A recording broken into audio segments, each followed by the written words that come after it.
அனைவருக்கும் என் இனிய தாழ்மையான வணக்கங்கள். இலகு தமிழ் இனிய கவிதையில் இயற்கையே நீயடி என்ற தலைப்பில் ஓர் கவிதை தொகுப்பு. இயற்கையே நீயடி.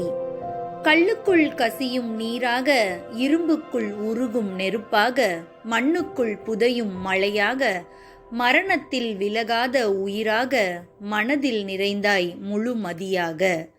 வானவில்லில் மிளிரும் வண்ணமாக, வார்த்தைகள் கோர்த்த கவிதையாக, பூவுக்குள் கசியும் தேனாக, பூமிக்குள் பிறந்தாய் என் சுவாசமாக. காற்றில் மிதக்கும் இசையாக, கற்பனையில் மலர்ந்த சிலையாக, வெண்பனியில் பிறந்த நிறமாக, வெண்பட்டில் போர்த்திய உடலாக, நேசத்தில் நிறைந்தாய் என்னுள் பாதியாக. பாறையில் மோதும் அலையாக, பால் நிலவில் காணும் அழகாக, பகலவனில் மலர்ந்த பதுமமாக, பார்க்கடலில் நிலவும் அமைதியாக, பாசமாய் அணைத்தாய் இயற்கையாக. நன்றி, வணக்கம்.